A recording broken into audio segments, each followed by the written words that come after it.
හයි ඔන්න මම මගේ දෙවැනි වීඩියෝ එකත් ඔයාලත් එක්ක ෂෙයා කරගන්න හිතුවාද. ඉතින් මගේ පළවෙනි වීඩියෝ එකේදී මම ඔයාලත් එක්ක බෙදාගත්තා කොහොමද මම මගේ බබාගේ හොස්පිටල් බෑග්ස් රෙඩි කරගත්තේ කියලා. ඉතින් මේ වීඩියෝ එකේ අහලා තිබුණු ප්‍රශ්නවලට උත්තර අරගෙන සහ මගේ බබාගේ බර්ත් ස්ටෝරි එක මගේ හොස්පිටල් එක්ස්පීරියන්ස් එක කොහොමද කියලා බෙදාගන්න මම අද මේ වීඩියෝ එක කරන්න හිතුවා. ඉතින් මුලින්ම කියන්න ඕනේ මගේ හොස්පිටල් එක කාසල් හොස්පිටල් එක මම ගිහපු වෝඩ් එක තමයි වෝඩ් නම්බර් 7A වියෝජි ඩොක්ටර් කඩුද්දජන් මම මගේ ප්‍රෙග්නන්සි එක කන්ෆර්ම් කරගනිද්දී සහ ඉනිෂියල් චෙකප්ස් ස්කෑන් දෙක තුන කරගන්න මට මතක විදිහට දෙවතාවක් හෝ තුන් වතාවක් මම ඩොක්ටර් නිශේන්ද්‍ර කරුණාරත්නව channel කළා. හරිම හොඳ ඩොක්ටර් කෙනෙක්. ඊට පස්සේ අපි ඩිසයිඩ් කළා අපේ ඩිලිවරි එක කරන්නේ කාසල් හොස්පිටල් එකේ කියලා. ඊට පස්සේ 2025 ඔක්තෝබර් මාසේ මම කාසල් හොස්පිටල් එකේ රෙජිස්ටර් වුණාට පස්සේ වෙන කිසිම ප්‍රයිවට් channel එකකට ගියේ නැහැ මගේ ඇනොමලි ස්කෑන් එක ඇරෙන්න. මගේ ඇනොමලි ස්කෑන් එක කළේ විශ් හොස්පිටල් එකේ. ඒ අරුණම අනිත් හැම ක්ලිනික් සෙෂන් එකක්ම සහ ඩිලිවරි එක වෙනකම්ම මගේ ටෙස්ටින් හැමදේම සිද්ධ වුණේ කාසල් හොස්පිටල් එකේ තමයි. කොහොම හරි මම මගේ 37th week එකේ ක්ලිනික් එකට ගියාම ස්කෑන් එකක් කළා. ස්කෑන් එක කළකොට බබාගේ බර ටිකක් වැඩි. ඒ නිසා අපි ස්කෑන් මට ෂුගර් ඇවිල්ලාද කියලා ටෙස්ට් කරලා බලන්න ඕනේ. ඊට පස්සේ හොඳට ඇඩ්මිට් වෙන්න කියලා.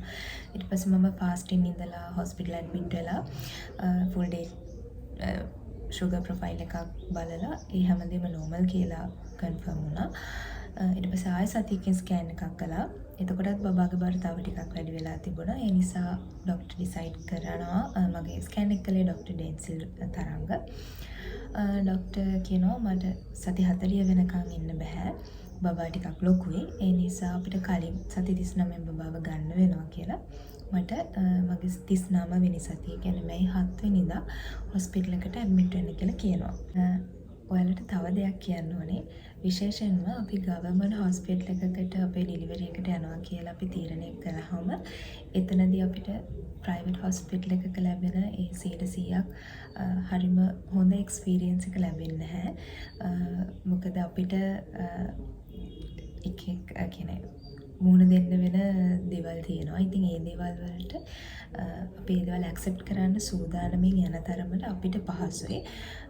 මමත් ඇඩ්මිට් වෙනකම්ම හිතුවේ නැහැ සමහර දේවල් මට ඒ විදිහට එක්ස්පීරියන්ස් කරන්න වෙයි, දකින්න වෙයි කියලා. මොකද අපේ ඒ ක්ලිනික් සෙෂන්ස් වලදී ඊළඟට මව්පිය සැසිය කියලා වෙනම සැසියක් තියෙනවා. ඒ හැම දෙයකදීම අපිට කියන දේවල් සහ ඒ වගේ අපි ඔළුවේ මවාගෙන තියෙනවානේ චිත්‍රයක්. ඉතින් ඒ දෙයට ගොඩක් 100%ක් සමාන එක්ස්පීරියන්ස් එකක් අපිට ලැබෙන්නේ නැහැ ගවර්න්මන්ට් හොස්පිටල් එකකදී. නමුත් මම හිතනවා අනිකුත් රෝහල් එක්ක කම්පෙයාර් කරද්දී සාමාන්‍යයෙන් හොඳ එක්ස්පීරියන්ස් එකක් හොඳ සේවාවක් කාසල් හොස්පිටල් එකේ තිබුණා කියලා. ඉතින් මම කියන්නේ නරකම එක්ස්පීරියන්ස් එකක් තමයි දෙන්නේ කියලා 80%ක් හොඳ සහ 20%ක් නරක එක්ස්පීරියන්ස් එකක් ලැබෙනවා. ඒ ලැබෙන්නේ ඉන්න සමහර ස්ටාෆ් එකේ අයගේ දේවල් එක තමයි. ඉතින් ඒකත් ඔළුවේ තියාගෙන ඒකට සූදානමින් අපි ඇඩ්මිට් වෙන තරමට අපිට පහසුයි. ડોක්ටර්ගේ ඉන්ස්ට්‍රක්ෂන් එක මම මැයි 7 ඇඩ්මිට් වෙනවා. මැයි 7 ඇඩ්මිට් වෙලා ඊට පස්සේ එදා මට ડોක්ටර් කියනවා අපි ඉන්ඩියුස් කරලා බලමු. ලොකු ට්‍රයි එකක් දෙන්න යන්නේ නැහැ නෝමල් ගන්න. මොකද බබාව බර වැඩි නිසා මැදදී හිර වෙන්න පුළුවන් නෝමල් ගද්දී. ඒ නිසා අපි ට්‍රයි එකක් දීලා බලමු. ඕකේ වගේ නම් එහෙමයි. නැත්නම් අපි සිසේරියන් එකකට යමු කියලා ડોක්ටර් මට ඇඩ්මිට් වුණ දවසේ කියනවා. ඊට පස්සේ මම 8 වෙනිදා මට මුලින්ම ටැබ්ලට් එකක් දානවා. එදා අපි ඉදපු හැමෝටම ටැබ්ලට් දාලා පේන්ස් ආවා. සාමාන්‍යයෙන් කොන්ද තද වෙන්න, වොෂරූම් යන්න ඕනේ වගේ දැනෙන. ඒ වගේ ටිකක් තද කැක්කුමක් ආවා. ඊට පස්සේ ડોක්ටර් ඇවිල්ලා අමාරුයිද පේන් කිලර් එකක් ගමුද කියලා මට පේන් කිලර්ස් දුන්නා. පේන් කිලර් එක ගත්තට පස්සේ පැයකින් විතර මට ඒ තිබුණු වේදනාව සම්පූර්ණයෙන්ම නැති වුණා. ඊට පස්සේ කිසිම පේන් එකක් ආයෙත් ආවේ නැහැ. හොඳට ඇවිද්දා. අපිට ડોක්ටර්ත් ටැබ්ලට් එක අරගෙන පැයක් යනකම් ටැබ්ලට් එක දැම්මට පස්සේ පැයක් යනකම් අපි ඇඳේ හාන්සි වෙලා ඉන්නනේ. ඊට පස්සේ අපි කලේ අමාරු තියෙන නිසා එක දිගට ඇවිදින්න බැරුව ගියා. නමුත් පේන් කිලර් එක බෙව්වට පස්සේ අමාරු නැති වෙලා ගියාම මම දිගටම ඇවිද්දා. නමුත් මට ආයෙත් පේන් එක ආවේ නැහැ. ඊට පස්සේ දවසේ සෙකන්ඩ් ටැබ්ලට් එකක් දැම්මා. ඒ දැම්මහමත් මට කලින් දවසේ තිබ්බ පේන් කිලර් බොන්න කලින් තිබ්බ පේන් එකවත් දැනුනේ නැහැ. හරිම නෝමල් විදිහට හිටියා. ඉතින් මට පේන් එකක් නැති නිසා මම කලේ පුළුවන් තරම් ඇවිද්දා කොරිඩෝ එක දිගේ. ඊට පස්සේ දවස් දෙකක් ඒ ටැබ්ලට්ස් දාලා ඊළඟ දවසේ රෙස්ට් ඩේ එකක් දෙන්න කියලා ડોක්ටර් කඩොත් ගෂන් කිව්වා වෝල් රවුන්ඩ්ස් යද්දී. ඒ කියන්නේ මේ 10 අපිට රෙස්ට් ඩේ එකක් දුන්නා. ඊට පස්සේ දවසේ ෆෝලික් ඇතිට එක ඉන්සර්ට් කරනවා කියලා කිව්වා. ඒකෙදි වෙන බටයක් මම හිතන එකේ ඒ බටේ ඇතුළට දාලා අපිට කියනවා ඇවිදින්න කියලා. ඒ බටේ ගැලවිලා වැටෙනකම්. ඊට පස්සේ ඒක දාලා ඒක දාන එක නම් ටැබ්ලට් එක දාන එක තරම් අමාරුනේ නැහැ මට. ඊට පස්සේ ඇවිද්දා ඒත් අමාරු නැහැ. හවස වෙනකොට හැබැයි මට දැනුණා මගේ ඒ දාපු බඩේ ටිකක් කර්ව් වෙලා වගේ කියන්නේ බුරුල් වෙලා වගේ තියෙනවා කියලා. හවස වෝඩ් රවුන්ඩ්ස් යන ඩොක්ටර්ට ඩොක්ටර් මගෙන් අහද්දි මොකද පේන්ස් එනවද කියලා. ඒ වෙනකොට පේන්ස් එනවා යනවා. සහ මට මේ ටිකක් බ්ලීඩ් වෙන පටන් අරගෙන තිබුණා. එතකොට කිව්වේ ඒක නෝමල්, ඒක ප්‍රශ්නයක් නැහැ. මේ දිගටම ඇවිදින්න කිව්වා. ඊට පස්සේ අර මම කිව්වා ඩොක්ටර්ට මෙහෙම මට නිකන් තේරෙනවා මේ කැතිට එක පොඩ්ඩක් බුරුල් වෙලා වගේ කියලා. ඊට පස්සේ ඩොක්ටර් කිව්වා ඒක චෙක් කරලා බලන්න ඉන්න ඩොක්ටර්ට අනිත් ඩොක්ටර්ට කියන්න කියලා. ඩොක්ටර්ට කිව්වා මේ ඩොක්ටර් නර්ස් කෙනෙක්ට කියලා කරගන්න කිව්වා. ඒ නර්ස් ටික රූඩ් විදිහට කතා කළා නිකන් මේක අපිට ගලව ගන්න හදිසි වගේ මේ මොකක්ද අම්මාලට පුදුම හදිසියක් නේ තියෙන්නේ මේ ඉතින් ටිකක් හිත රිදෙන විදිහට කතා කළා. අර ඒ ඉන්න සිටුේෂන් එකත් එක්ක මොකද බබාගේ බර වැඩි බබාව ඉක්මනට ගන්න ඕනි කියලා ඇඩ්මිට් වුණු මට දවස් කීපයක් එක දිගට ඉන්ඩියුස් කරලත් මොකුත් රිසල්ට් එකක් නැති වෙද්දි ටිකක් බය හිතුණා. ප්‍රශ්නයක් වෙයිද කියලා. ඉතින් එහෙම සිටුේෂන් එකකදී වගේ කතා කළාම ටිකක් හිත රිදෙනවා. පස්සේ මම ඒ ගැන හිතන්නේ නැතුව සාමාන්‍ය විදියට හිටියා. මම හිතුවා ආයෙ නම් මම මොකුත් කියන්නේ නැහැ. පාඩු වෙනවා පේන්ස් එද්දි ඒගොල්ලන්ට දැනේ තේ කියන්නේ යාලටම පේනවනේ පේන්ස් එද්දි කියලා. නමුත් ඒක හොඳ නැහැ. ඔයාලට මොන හරි පේන එකක් තියෙනවා නම් මොන හරි වෙනසක් තියෙනවා නම් ඇත්තටම ඒ ડોක්ටර්ට හරි ඉන්න මිස් කෙනෙක්ට හරි කියන මොකද හැමෝම ඒ වගේ නැහැ. අපේ පැත්තෙන් තේරුම් ගන්න අය ඉන්න නිසා. ඊට පස්සේ එතන කැතේට එක පැය 24ක් තියෙනවා. අද උදේ 4:00ට නම් දැම්මේ ඊළඟ දවසේ 4:00 වෙනකම් අපිට මේ බලන්න කියනවා. නමුත් මට එදා කියන්නේ පහුවෙනිදාට පාන්දර සාමාන්‍ය රෑ 1-2ට වගේ මට නිකන් පිට කොන්දත් එක්ක තද වෙනවා. පපුව නිකන් තද යනවා. බඩ ඇතුළේ නිකන් අනේ මන්ද ඒක මොකද්ද කියලා මට කියන්න තේරෙන්නේ නැහැ. හැබැයි ලේබර් පේන්ස් එන විදියට මේ කොන්ද පිටිපස්සෙන් තද වෙලා කොන්දේ යට හරිය තද වෙලා එහෙම නෙමෙයි මේ උඩ ටිකයි මේ ඉලයට හරිය එහෙම තමයි පේන් එක ආවේ. ඊට පස්සේ මම ඒක කිව්වහම මේ ඩොක්ටර් පීවී කරලා බැලුවා. එතකොටත් එහෙම ඕපන් වෙලා තිබුණේ නැහැ. 1cm 2cm වගේ තමයි තියෙන්නේ කියලා තමයි කිව්වේ. පස්සේ කැතීට එක අයින් කළා. පැය 24ක් සම්පූර්ණ වෙන කලින් අයින් කළා. මගේ ECG අරගෙන ඒකත් නෝමල්. ඒ විදිහට හිටියේ. ඊළඟ දවස රෙස්ට් ඩේ එකක් කළා. ඒ කියන්නේ කැතීට එක ගලවුවට පස්සේ එදා දවස ආයෙත් නෝමල් විදිහට හිටියා. පුළුවන් තරම් ඇවිද්දා. ඒ විදිහට තමයි ඒ දවස ගෙවුනේ. ඊළඟට මේ 13 වෙනිදා ඉතින් දැන් බලනකො දවස් 6ක්ම ගිහිල්ලා මට මගේ බබාව කලින් ගන්න ඕනයි කියලා. නමුත් මම සති 40 වෙනකම්ම බලන් ගියාම හොස්පිටල් එකේ තමයි ඉඳලා තියෙන්නේ. ඉතින් ඊට පස්සේදී 13 වෙනිදා ආයෙමත් ටැබ්ලට් එක තුන්වෙනි ටැබ්ලට් එක දැම්මා. තුන්වෙනි ටැබ්ලට් එක දැම්මහම සාමාන්‍යයෙන් උදේ වරුවේ උදේ සාමාන්‍යයෙන් 6ට වගේ දැම්මේ. උදේ වරුව පේන්ස් ආවා. ආවට පස්සේ ආයෙ දවල් වෙද්දී ඒක නෝමල් වෙනවා. ආයෙ සැරිසරට යනවා. නමුත් කොච්චර පේන් තිබ්බත් මම දිගටම ඇවිද්දා. මගෙත් එක්ක එදාම 7 වෙනිදාම ඇඩ්මිට් වුණු තව යාළුවෝ දෙන්නෙක් හිටියා. අපි තුන් දෙනා එක්කෙනෙක් නම් 12 වෙනිදා අරගෙන ගියා ලේබර් රූම් එකට. අපි දෙන්න ඉතින් හිටියා දෙන්න එකම ඇවිදිනවා. තව ස්ටාෆ් තව ඉන්න අම්මලා ඔක්කොමලා එනවා ඇඩ්මිට් වෙනවා. යාලට ටැබ්ලට් එක දානවා. අමාරු වෙනවා එක්කගෙන යනවා. නමුත් අපි දෙන්න දැන් සතියක් තිස්සේ ඉන්නවා. පස්සේදී මම හවස ඩොක්ටර් එනකොට ඇහුවා මොකද ડોක්ටර් දැන් සතියක් වෙනවා කරන්න තියෙන හැම විදියකින්ම කරා මොකක්ද මේකේ මේ ඊළඟට වෙන්නේ කියලා. ඊට පස්සේ කිව්වා අපි බලමු උදේ වෙනකම්. ඔයාලට අමාරු නැති කියන්නේ පහුවෙන්දට තමයි මට කොහොමද ඇඩ්මිට් වෙන්න ඩේට්ස් දීලා තිබුණේ. කියන්නේ 14 වෙනිදාට. නැති වුණොත් අපි සීස කරලා ගමු කියලා. ඊට පස්සේ මම හා කියලා හිටියා CTG ටෙස්ටිං ගන්නවා සැරින් සැරේට කන්ට්‍රැක්ෂන් මෙෂර් කරනවා ඒ විදිහට තමයි තිබුණේ. එහෙම ඉඳලා මම 13 වෙනිදා රෑ 7:00 විතර කෑම කාලා නැගිටිනකොටම මගේ වෝටර් බෑග් ඩැමේජ් වුණා කියලා මට දැනුණා.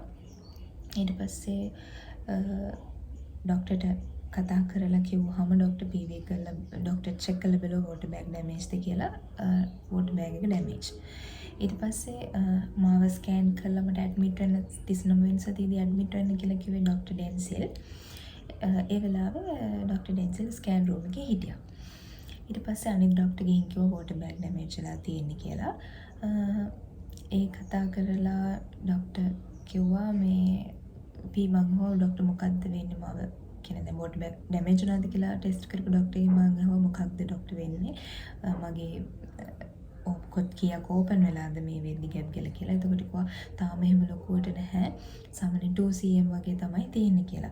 මොකද ડોක්ටර් මට රිස්ක් එකක් ගන්න බෑ. මොකද මම දැක්කා මම එහෙම කියන්න හේතුව මම වෝඩ් එකේ ඉදි දැක්කා.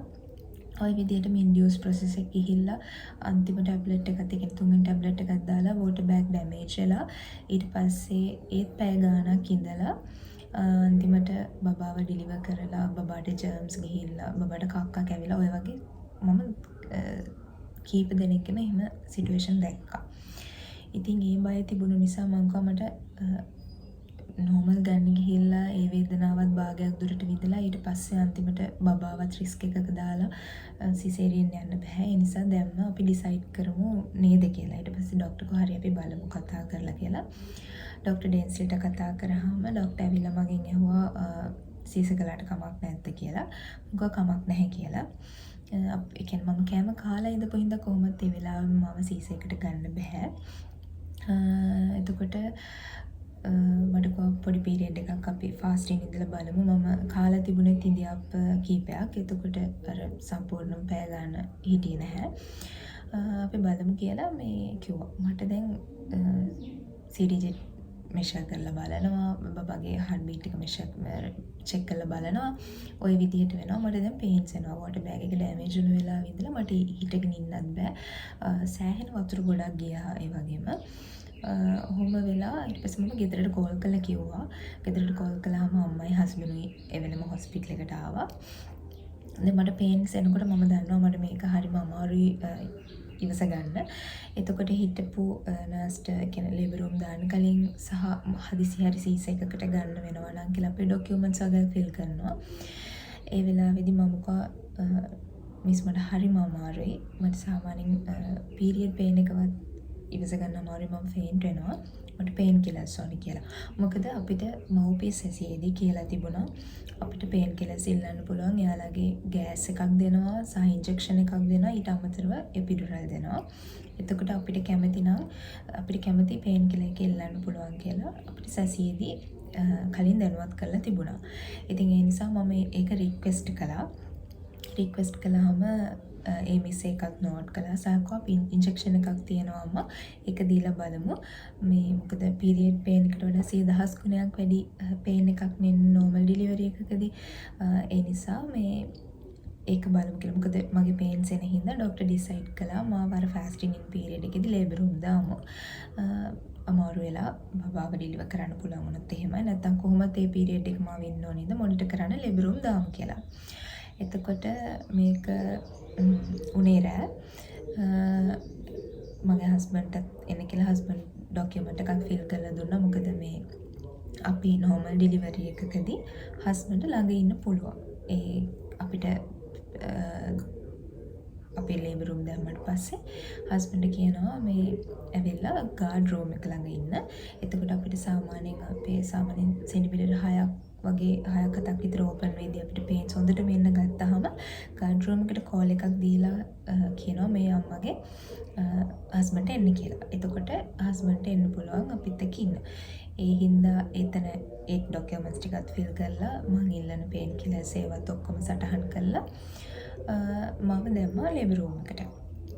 ඉතින් ඒකෙන් පස්සේ මට දිගටම පේන්ස් එනවා. මං අහනවා එතන ඉඳපු මිඩ්වයිෆ් කෙනෙක් නම් ටිකක් සැරෙන් කතා කළා. මට දැනගන්න හැම මම දැන් නෝමල්ද ගන්න කියලා. මොකද මට ඒ වෙලාවේ මටත් කන්ෆියුස් අයි දැන් සීස කරනවාද කියලා අහලා ලේබර් රූම් දාපු හින්දා. ඒ වෙලාවේ ඉතින් ඒ මිඩ්වයිෆ් කෙනෙක් "හේ කපෙන් අහලා වැඩක් නැහැනේ.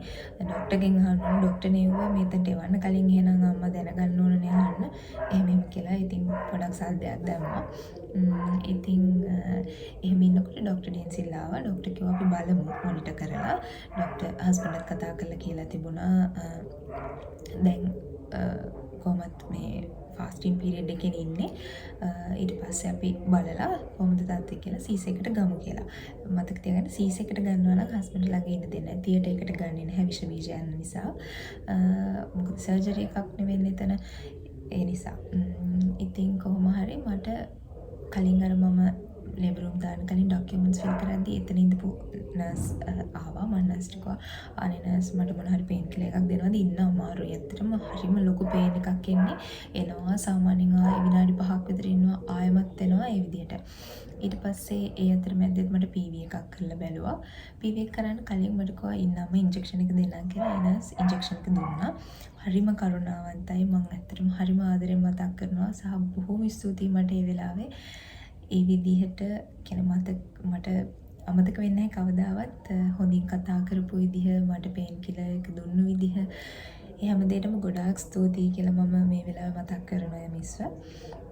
ඊට පස්සේ ඉන්ජෙක්ෂන් එක දුන්නා. ඉන්ජෙක්ෂන් එක දීලා මට කිව්වා අම්මා ඔයාට මේ නිකන් කැරකිල්ලක් වගේ නිදිමතක් එයි. ඊට පස්සේ නිදිමත නින්දයයි පේන් එකේදී ආයෙ පොඩ්ඩක් ඇහැරේ. එහෙම වෙයි කියලා කිව්වා. ඒ විදිහට වුණා. ඊට පස්සේ කොහොමද මම දන්නේ නැහැ නින්ද ගිහිල්ලා ડોක්ටර් කෙනෙක් ඇවිල්ලා කතා කරලා කිව්වා මම අපි PV එකක් කරලා බලමුද කියලා. PV එකක් කරලා බැලුවා. මම ડોක්ටර් තාම ඕපන් වෙලා නැද්ද කියලා. එහෙම ලොකුවට ඕපන් වෙලා නැහැ අම්මා. මං ડોක්ටර් එතකොට මම සීස් එකට ගන්නවාද කියලා. ඒක තමයි අම්මා දැන් අපි හදන්නේ. බලමු පොඩ්ඩක් ඉන්න කියලා. ડોක්ටර් ගියාම අර මිස්කින් මං අහුවා මිස් කීයක් විතර ඕපන් වෙලාද කියලා. සෙන්ටිමීටර් 3ක් වගේ තමයි අම්මා ඕපන් වෙලා තියෙන්නේ. ඒ නිසා දැන් සීස් එකට ගනි කියලා මේ කියනකොට කොහමද රෑ 12යි ගානක් වගේ මට හරිම ක්ලියර් මතකයක් නැහැ ගැන වෙලාව. ඊට පස්සේ ඕපන් වෙලා තිබ්බේ නැති නිසා මම රෙඩි කළා සිසේරියන් එකට යන්න. 12ත් එකත් අතර වෙලාවක් තමයි මේක. ඊට පස්සේ කොහොම හරි මාව රෙඩි කරලා 1ට විතර මාව ලේබර් රූම් එකට අරගෙන ගියා පාන්දර. ඒ කියන්නේ මේ 14 වෙලා දැන් පාන්දර 1ට විතර අරගෙන ගියා. ගිහිල්ලා මට දැන් මේ විදි ඉන්ජෙක්ෂන් එකක් දීලානේ තිබුණා. එතකොට මට එහෙම පේන්ස් එනවද මුකුත් එහෙම දැනෙන්නේ නැහැ. මම නිකන් අඩ සිහින් වගේ ඉන්නේ. මට ඊට පස්සේ මතකයි කොන්දට ඉන්ජෙක්ෂන් එකක් දුන්නා. දීලා ටිකකින් ඒ නිර්වින්දන සම්බන්ධින වෛද්‍යවරයා මට කිව්වා කකුල උස්සන්න පුළුවන්ද කියලා බලන්න කියලා. අහන්සිලා ඉද්දි කකුල උස්සන්න බෑ. ඊට පස්සේ කොහමරි සර්ජරි එක පටන් ගත්තා. විනාඩි 5ක් විතර යනකොට මට ඇහුණා බබා අඬනවා. ඉතින් ડોක්ටර් අරගෙන පෙන්නවා මීන් බබා දුවෙක් කියලා. ඊට කලින් ස්කෑන් එකේදීත් මට කිව්වා දුවෙක් කියලා. ඉතින් ඒ විදිහට තමයි ඩිලිවරි එක උනේ. මම ඕවරෝල් එතනට යනකම් එක්ස්පීරියන්ස් එක ගත්තොත් මම ඇඩ්මිට් වුණු දවසේ ඉඳලා බබාගේ ඩෙලිවරි එක වෙනකම් එක්ස්පීරියන්ස් එකට මට බය හිතුණා. මොකද මම දැකපු දේවල් එච්චර හොඳ නැහැ. සමහර නර්ස්ලා හිටියා හරිම රූඩ් විදිහට කතා කරන. ඒ වගේම හරිම ආදරෙන් කතා කරන නර්ස්ලා මිඩ්වයිෆ්ලා අපි ගැන හොයලා බලන විදිහ එහෙම අයත් හිටියා. ඉතින් සහාර PV කරනකොට එන පේන් එක ඊළඟට සමහර ડોක්ටර්ස්ලා කතා කරන විදිහ හැමදේම එක මට ටිකක් මම හිතපු විදිහේ එන්වයරන්මන්ට් එකක් නෙමෙයි එතන තියෙන්නේ කියන එක තේරුණා. නමුත් ඩිලිවර් එක වෙන ටයිම් එකේදී මට වෝටර් බෑග් ඩැමේජ් වුණු වෙලාවෙ ඉඳලා බබා ඉපදෙන වෙලාව වෙනකම් මම හරිම ග්‍රේට්ෆුල්. මොකද මට පේන් එකක් දැනුන්නේ නැහැ. පේන් කිලර්ස් දුන්නා. හරිම ආදරෙන් කතා කරන, හරිම ආදරෙන් හොයලා බලන ඒ ස්ටාෆ් එකක් හිටියේ. මේ වෙලාව මම ස්තුතිවන්ත වෙන්න ඕනේ ඩොක්ටර් ඩෙන්සිල් තරංගට. මගේ බබාගේ සීසේක කළේ ඩොක්ටර්. ඉතින් ඒ කියන්නේ ඒ වෙලාවේ තේරුම් අරගෙන තව පැය ගාණක් බලන් ඉන්නේ නැතුව සමහර 7:00ට වෝටර් බෑග් එක ඩැමේජ් වෙලා මාව 1යි කාල වෙන්න කලින් බබාගේ ඩිලිවරි එක වෙලා ඉවරයි.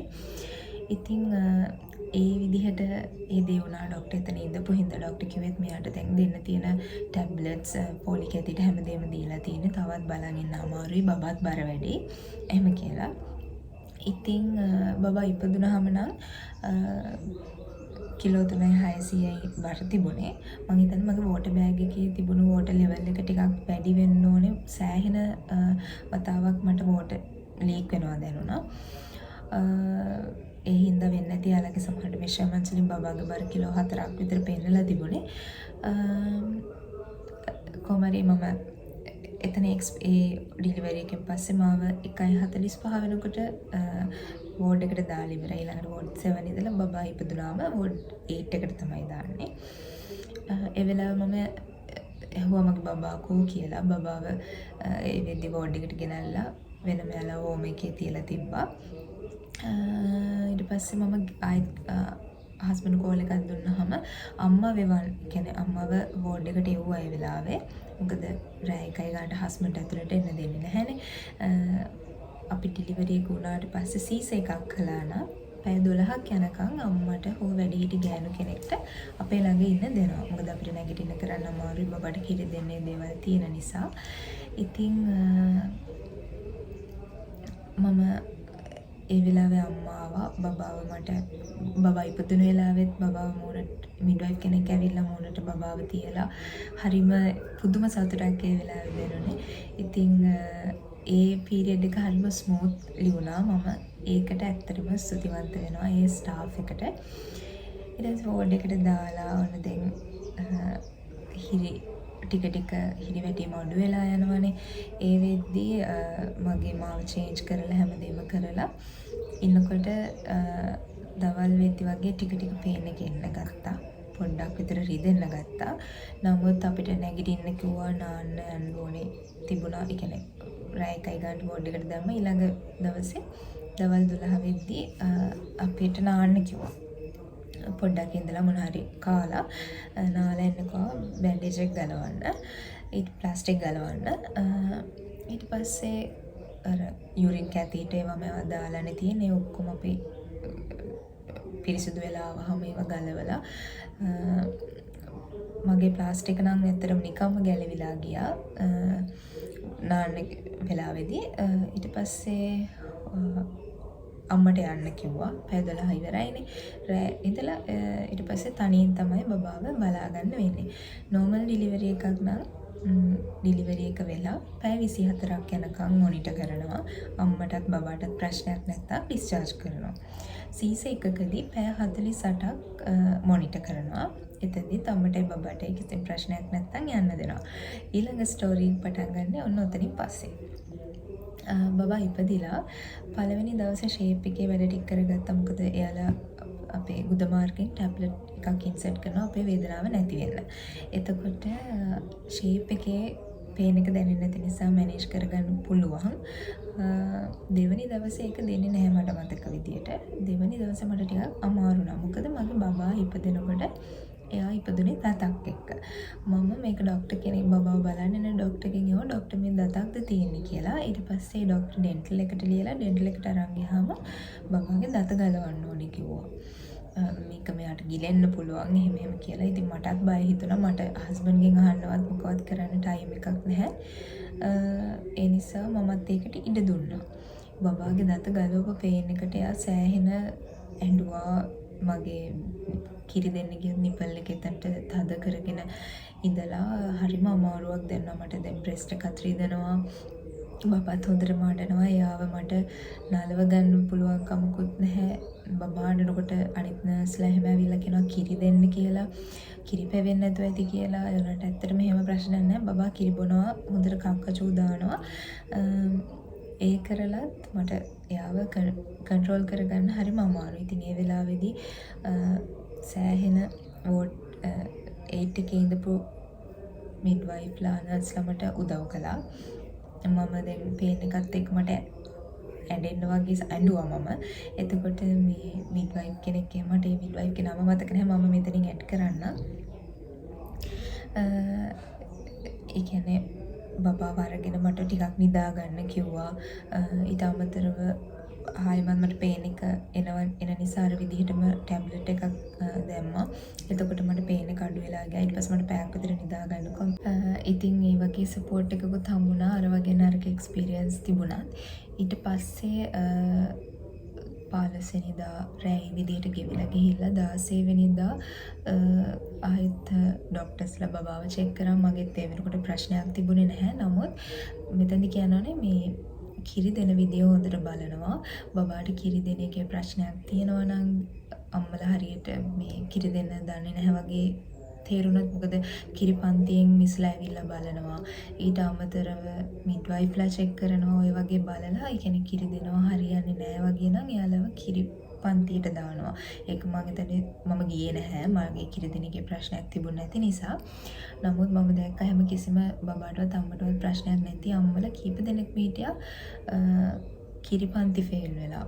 ඉතින් එහෙම සිටුේෂන් එකකුත් තියෙනවා. ඉතින් ඒ නිසා ඔයගොල්ලෝ කාසල් හොස්පිටල් එකට සහ අනිත් හොස්පිටල් වලත් එහෙම වෙන්නේ නැති ඇඩ්මිට් වෙනවා නම් ඔය සෙෂන්ස් වලදී හරියට ඒ දේවල් ගැන දැනුවත් වෙලා කොහොමද බබාව පොසිෂන් කරගන්නේ හැමදේම ගැන දැනුවත් වීමක් ඇතුව යනවා නම් අපිට ඒ තියෙන පීරියඩ් එක මොනිටර් කරන පීරියඩ් එකේ ඉඳලා මේ ඩිස්චාර්ජ් කරගන්න පුළුවන් අපිව.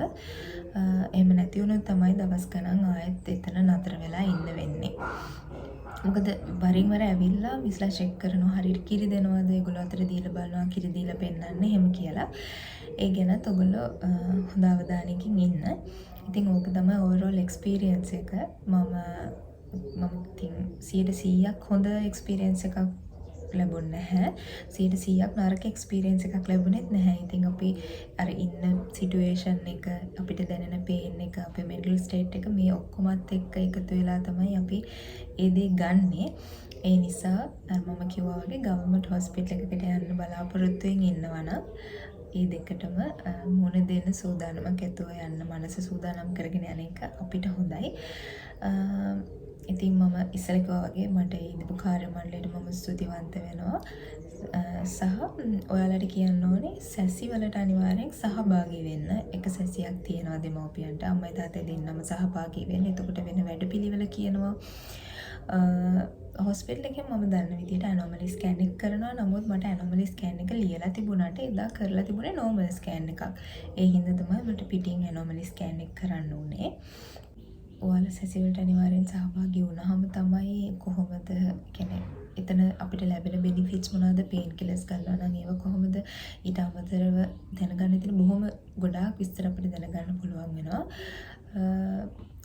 එතකොට එතෙන්දී අපිට කියනවා කිරි පන්ති ගැන අපිට දැනුවත් වීමක් කරනවා. ඒ කියන්නේ අපේ ඩෙලිවරි එකට කලින් අපිට හොස්පිටල් ඇඩ්මිට් වෙන්න කලින් ගිහිල්ලා බබාට කොහොමද කිරි දෙන්නේ කියලා ඉගෙන ගන්න පුළුවන්. මම හිතනවා ඒක සේෆ්. අපි බබා ඉපදිලා කිරි දී ගන්න බැරුව කිරි පන්තිත් ගිහිල්ලා ඒවා ෆේල් වෙලා තව දවස් 2-3ක් වැඩියෙන් හොස්පිටල් එකේ ඉන්නවට වඩා ඒක හරිම පහසුයි. ඊළඟ දේ ෆිසියෝതെරපි ගැන අපිට එතනදී දැනුවත් වීමක් ලබා දෙනවා. කොහොමද අපි මොන එක්සර්සයිස්ද කරන්න ඕනි බබා ලැබෙන්නේ ඉද්දී සහ බබා ලැබුණාට පස්සේ එතන මිස් කෙනෙක් ඇවිල්ලා හැමත් කතා කරලා ගියා. අපිට මොන හරි කොන්දි කැක්කුම බබා ලැබෙන්න ඉන්න කාලේ කොන්දි කැක්කුම මේ වගේ දේවල් තියෙනවා නම් අපිට වෙනම ගිහිල්ලා යාලව හම්බෙන්න පුළුවන්. ඒ වගේ පහසුකමත් කාසල් හොස්පිටල් එකේ තියෙනවා. ඉතින් ඒ දේවලුත් ඔයගොල්ලන්ට ලබා ගන්න පුළුවන්. බබා ඉපදුනාට පස්සෙත් කරන්න ඕන ව්‍යායාම මොනවද? ඒ දේවල් ගැනත් හොඳ දැනුවත් වීමක් ලබා දෙනවා. නමුත් මම වෙනම ෆිසියෝതെරපි යුනිට් එකට නම් ගියේ නැහැ. ඒ කියලා දීපු එක්සර්සයිස් එහෙම ස්ට්‍රෙචින් මේ දේවල් ඩෙලිවරි එකට කලිනුත් කළා. ඩිලිවරි එකෙන් පස්සේ තාම මාස 3ක් යනකම් එක්සර්සයිස් මුකුත් කරන්න එපා කියලා මට ගමේ ක්ලිනික් එකේ මිඩ්වයිෆ් මිස් කිව්වා. ඒ නිසා හැම ලොකු දෙයක් කළේ නෑ, ඇවිදින එක තමයි කරන්නේ. ඉතින් ඔන්න ඔය විදිහට තමයි මගේ හොස්පිටල් එක්ස්පීරියන්ස් එක මම ඔයාලත් එක්ක බෙදාගත්තේ. ඔයාලට මොන හරි මීට අමතරව දෙයක් දැනගන්න තියෙනවා නම් පල්ලෙහෙන් කමෙන්ට් එකක් දාන්න. මම ඒකට පිළිතුරු දෙන්නම්. සහ ඔයාලට ඊළඟට බලන්න කැමති මොන වගේ වීඩියෝ එකක්ද කියන එකත් ෂෙයා කරගන්න. බබාට මම ගත්තේ මොනවාද, මට වැදගත් උනේ මොනවාද, ඒ වගේ වීඩියෝ එකක්ද, එහෙම නැත්නම් මම බබා එක්ක කොහොමද දවස ගෙවන්නේ, ඒ වගේ වීඩියෝ එකක්ද ඔයාලගේ කැමැත්ත කොයි වගේද කියන එකත් පල්ලෙහෙන් කමෙන්ට් කරන්න. ඉතින් බොහොම ස්තුතියි මගේ වීඩියෝ එක බැලුවට. මම අදට ගිහින් එන්නම්. බයි.